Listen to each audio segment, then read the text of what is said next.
श्री सच्चिदानंद सद्गुरु साईनाथ महाराज की जय। ஓம்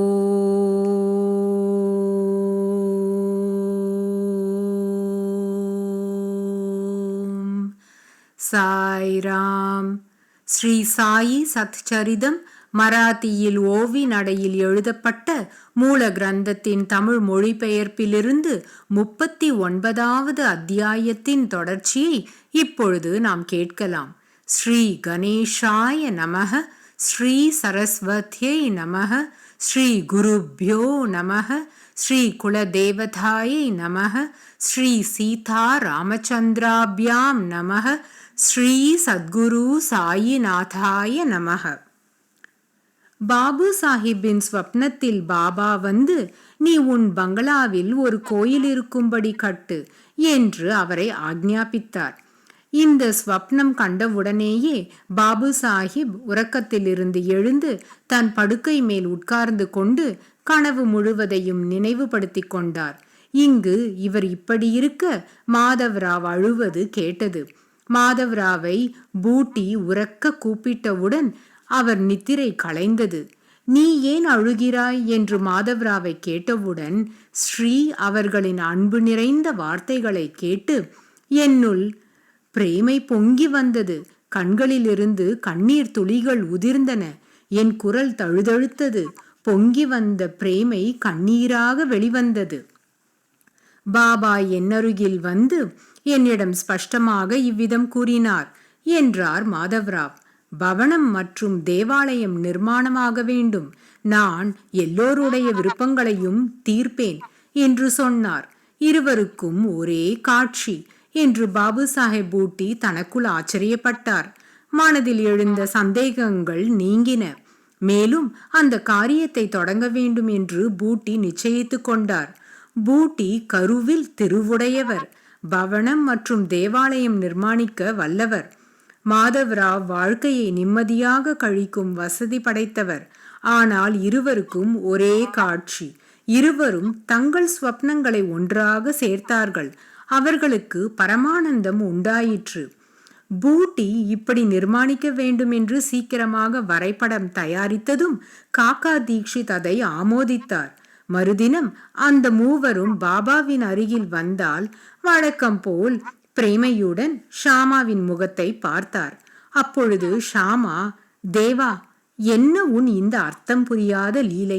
நிம்மதியாக தூங்கவிடு. நம்மை ஏன் இந்த பிரம்மையில் போடுகிறாய் என்றார். அப்பொழுது அந்த வாக்குகளை கேட்டு பாபா தன் செவிகளின் மீது கை வைத்து கொண்டு, நாம் நம் இடத்தில் இருந்தால் யாரும் ஏதாவது எண்ணுவார்களா என்று சொன்னார். பிறகு மேலே சொன்ன யோசனையை பாபா ஆமோதிக்க வேண்டி காண்பித்தால் வேகமாக ஆலயம் மற்றும் பவனம் நிர்மாணிப்பதற்கு பாபாவின் அனுமதி கிட்டியது. மாதவராவ் கச்சை கட்டி கொண்டார். கீழே உள்ள இடத்திற்கு அஸ்திவாரம் தயாராயிற்று. அவர் கையினாலேயே கிணறு கூட சித்தமாயிற்று. வேலை இதுவரைக்கும் நடந்தது. பாபா லெண்டிக்கு போகும் பொழுது அல்லது திரும்பி வரும் பொழுது ஜன்னல் கதவுகளை வைக்கும் வேலையை ஆவலுடன் பார்ப்பார். தம் ஆள்காட்டி விரலால் காண்பித்து, இங்கே வாயில், இங்கே ஜன்னல், இங்கே பால்கனி, கேலரி அனைத்தும் அமைத்தால் சுந்தரமாக நன்றாக இருக்கும் என்று சொல்வார். பிறகு ஏதோ காரணத்தால் பாக்கி இருந்த வேலை பாபு சாஹேப் ஜோக் மூலம் நடக்க வேண்டியதாக இருந்ததால் அவ்வேளையை அவருக்கு கொடுத்தார். இப்படி வேலை நடக்கும் பொழுது இதில் ஒரு கர்ப்பகிரகத்தை நிர்மாணித்தால் முரளிதரனை ஸ்தாபிக்க முடியும் என்று பூட்டியின் மனதில் தோன்றியது. அப்படி சங்கல்பம் உண்டான பொழுதும் பாபாவின் விருப்பத்தை தெரிந்து கொள்ளாமல், குருவர்யரின் ஆக்ஞை இல்லாமல் பூட்டி எந்த வேலையையும் ஆரம்பிப்பதில்லை. இது அவரது நித்திய நியமம். பாபாவின் அனுமதி அதிமகிமை வாய்ந்தது. அதில்லாமல் ஒரு வேலையையும் ஆரம்பிக்க முடியாது. ஹாலின் நடுவில் தடுப்பு எதற்கு? அதன் அவசியம் என்ன? இருபுறமும் சுவர் எழுப்பி முரளிதரனை ஸ்தாபனை செய்ய முடியும் தானே. ஹாலை ஒரு தேவாலயமாக உருவாக்க வேண்டுமென்று பாபு சாஹேப்பின் கோரிக்கை. ஆனால் பாபாவின் உத்தேசத்தை கேட்டுத்தான் தீர்மானம் செய்ய முடியும் என்று நினைத்து மாதவ்ராவிடம், நீ பாபாவின் அபிப்பிராயம் தெரிந்து கொண்டாலே பாபாவின் சம்மதத்துடன் மேலே வேலையை தொடர்ந்து செய்யலாம் என்றார். பாபா வாடாவை கடந்து போகும் பொழுது அந்த கட்டிடத்தின் வாயில் அருகில் நின்று கொண்டிருக்கையில் அவரை ஷாமா கேட்டார், தேவா, ஹாலில் 2 சுவர்களை எழுப்பி அங்கே முரளிதர கிருஷ்ணனின் மூர்த்தியை பிரீத்தியுடன் பிரதிஷ்டை செய்யலாம். மத்திய பாகத்தில் 4 அடி சதுரத்தில் ஒரு சிம்ஹாசனத்தை தயார் செய்து அதன் மேல் முரளிதரன் வீற்றிருந்தால் ரொம்ப அழகாக காணப்படும் என்பது பாபு சாஹேப் யோசனை. ஆனால் உங்கள் அனுமதி வேண்டும். இப்படி தேவாலய பவனம், பங்களா 2ம் ஒரே அடியாக தயாராகும். ஷாமாவின் இந்த வார்த்தைகளை கேட்டு பாபா ஆனந்தத்துடன் சரி என்றார். தேவாலயம் பூர்த்தியான பிறகு நானே இங்கு இருப்பதற்கு வருவேன் என்று பங்களா பக்கம் பார்வையை செலுத்தி மதுரமாக சொன்னார். பங்களா பூர்த்தியான பிறகு நமக்காகவே இருக்கும். அங்கே நாம் கூடி பேசிக்கொள்வோம். நாம் எல்லாரும் அங்கே ஆடிக்கொள்வோம். பரஸ்பரம் தழுவிக்கொள்வோம். சுகமாக ஆனந்தத்தை அனுபவிப்போம் என்றார். அப்பொழுது மாதவ்ராவ் ஸ்ரீ சாயியிடம், உங்கள் இந்த ஆக்ஞை நிச்சயமானால் நீங்களே அஸ்திவாரத்திற்கு முகூர்த்தம் குறியுங்கள். இந்த சமயம் நல்லதா? தேவா, தேங்காய் உடைக்கலாமா என்று கேட்டார். உடை உடை என்று பாபா சொன்னார். உடனே தேங்காய் உடைத்தார்கள். அப்படியே கர்ப்பகிரகம் மற்றும் முரளிதரனுக்கு ஒரு உயர்ந்த மேடை கட்டப்பட்டன மற்றும் முரளிதரனின் சிலையை செதுக்க ஒரு சிற்பிக்கு வேலை ஒப்படைக்கப்பட்டது. அந்த சமயத்தில் பாபாவிற்கு மிகவும் உடல் நலம் சரியில்லாமல் போனதால் கடைசி சமயம் நெருங்கிவிட்டது என்று எல்லா பக்தர்களும் மனதுக்குள்ளேயே மிகவும் கவலைப்பட்டார்கள்.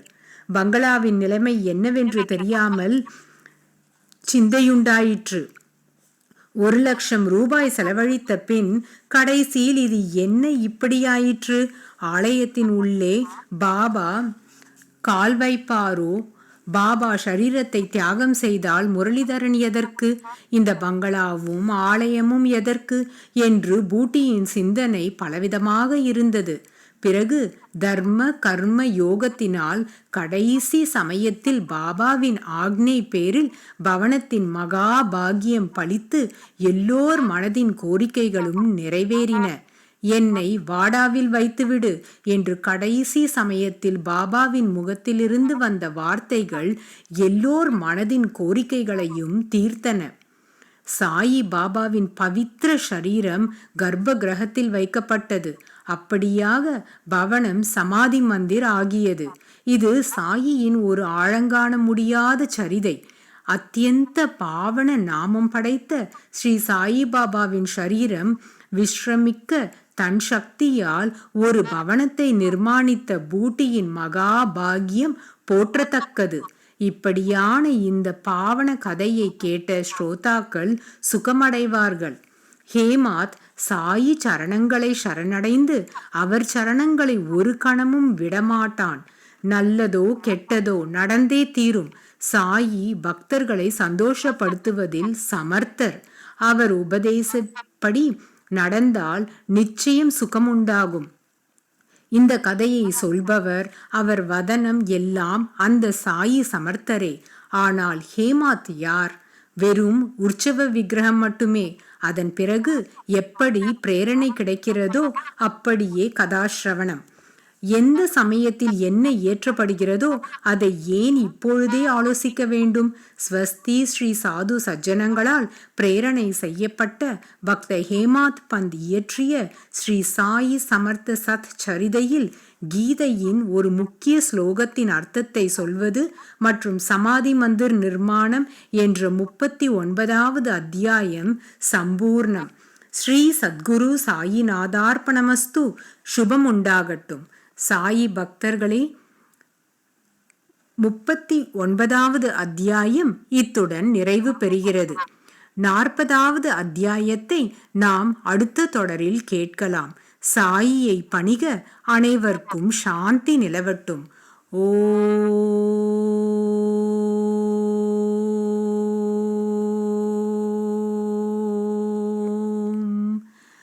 சாய்ராம்.